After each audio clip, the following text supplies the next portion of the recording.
स्वतंत्र मंडल कारागार में शहीद लक्ष्मण नायकों 125तम जन्म जयंती पालित हो जाएगी।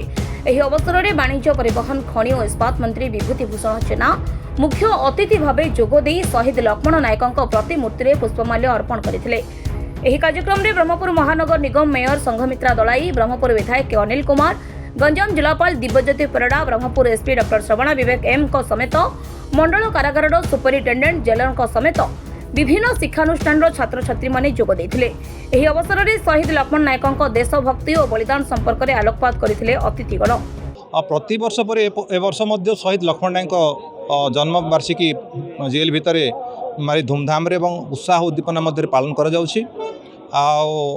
आमर एठी जो सेलटा अछि जेल भितर जोठी शहीद लक्ष्मण नायक रहुथिले फांसी दंड पाइबा पूर्व से सेलटा को जमती आगरू थिला सही परिस्थिति रखाई केवल तांकर स्मृति पाई एवं से गोटे कथा कहते जितेबाला तांकर फांसी दंड दिहवा समय जदि सूर्य सत्य जदि चंद्र सत्य ताले निश्चित भाव में भारत माता दिन स्वाधीन हेबे। यही उक्तिटा सेतेबेले समस्त मन में जो स्वाधीनता संग्रामी मान तांको मन भितर निश्चित भाव में गोटे प्रेरणा जोगाई एवं उत्साह जोगाई एवं भारत माता दिन स्वाधीन होते। आज हूँ तांकर पुण्य जन्मतिथि।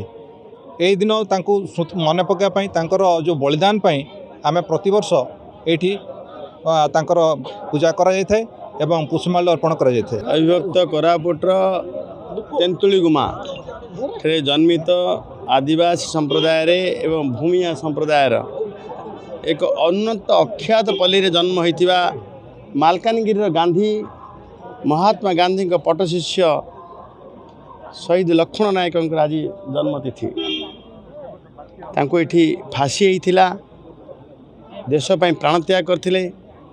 आज मध्य पुरपल्ली रे लक्ष्मण नायक फांसी खुंटे झुलाइला बेक देश पई रखीगल टेक एभलिया मध्य आज मध्य गुंजरित हो तांको संपर्क रे से गीत। लक्ष्मण नायक आज जन्मतिथि समस्ते आस्तिले। से प्रेरणा समस्त को प्रेरणा मिल देश लड़ी देश मातृकार सभापाई जिते फांसी होची से फांसी समय तांकर मनर कथा होची जदि सूर्य चंद्र सत्य ताहले मो माटी मो भारत माता स्वाधीन हेब। एभलिया अकुंठ चित्तरे से हसी हसी फांसी कुंटे झुलाइथिले बेक से आम समस्त अविस्मरणीय लक्ष्मण नायक। ब्रह्मपुर रूपक महांती रिपोर्ट विप्लवी परिक्रमा। Please like, share and subscribe to our channel Biplay Parikrama.